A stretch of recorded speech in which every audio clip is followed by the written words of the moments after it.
What God cannot do does not exist. My name is Prince. I'm making this video testimony from Lagos. I became an NSPPDian in March 2021. Before I joined NSPPD back in 2016, I started a building project in my hometown. Getting to the lintel level, work stopped. I worked so hard, I tried everything possible to continue with the project, but to no avail. Money passes through my hands, but anytime it had to do with this project, something would definitely go wrong. I could remember sometime, I think early 2022, a man testified on this same altar how God showed him mercy to complete his building project, which he struggled for 7 good years. What drew my attention to that testimony was when he said that it's not as if he doesn't have money, but anytime it has to do with that house, that something would definitely go wrong. That was the same situation with mine. He added that people started calling him 1 year, 1 block. At that point, I said, okay, I said, this man is even better than me, because I couldn't add 1 block since I stopped. Then at the end of that testimony, Pastor Jerry, during the recap, you said this is somebody's testimony.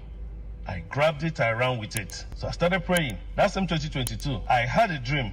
In that dream, I visited you, Pastor Jerry. At that moment, I know something has taken place spiritually. So I keep praying. Then that 2022, I traveled during the Christmas in 2022 December. After the celebration of Christmas, January 5th, I decided to leave. So I said before I leave that I have to go to the site to look at the project. Getting to the site, Pastor Jerry, I didn't like what I saw. People have already started defecating. They've turned the place to toilet. The condition of the site was so bad that I was heartbroken. As an NSPPDian, I stepped out of the car. I spoke to the project. I said, this is the last time I will see this project in this condition. So I took a picture. I said, this is the picture I'll present to the altar. When Pastor Jerry will say, bring a picture of what you don't want to see again. Then when I was about to leave, something just ministered to me that I should fetch sand, which connected direct to the land. During NSPPD, I'll present the sand, I'll present that picture. When I left my hometown, I traveled to Omaha. While I was in Omaha, I called my engineer. I asked them to go back to work. I mobilized them. Then, after 2 days, my younger brother called me. He said he learned that I was in Omaha. I said yes. He said he's also in Omaha. I said okay. I gave him the address of the hotel where I was. He came there. I asked him, I said, I didn't see you for Christmas, and I learned you came and you traveled. He said yes. He said that he was sick. Then he noticed that he was peeing blood. So he went to the hospital at FMC Omaha, that they told him that his kidney has damaged.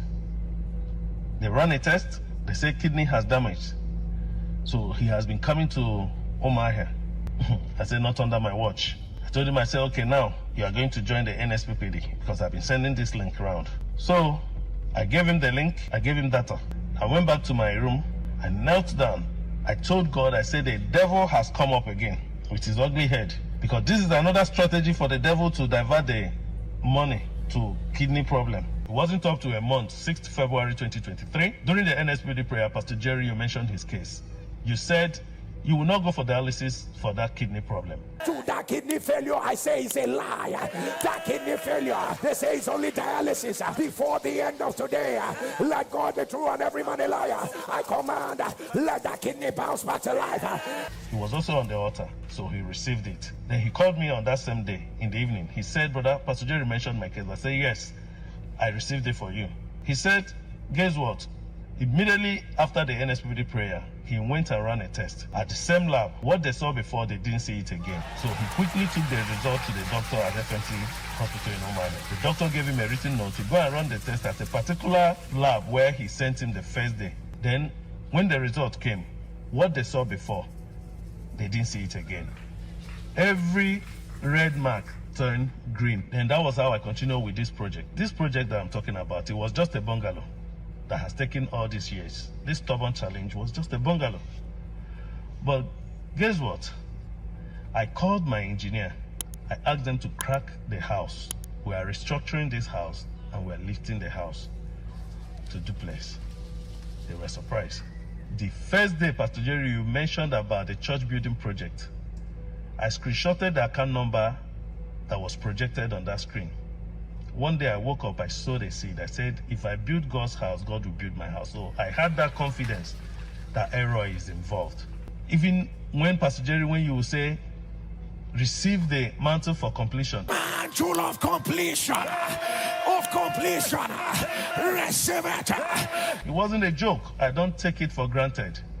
I receive it. I didn't only complete this project. I tarred the road. I installed the street lights. In fact, the streets have there our name now like this. What God cannot do does not exist. And when some people said I was struggling to build a bus cutter, Pastor Jerry, I present to you a bus cutter that has a bus cutter. God bless you, Pastor Jerry.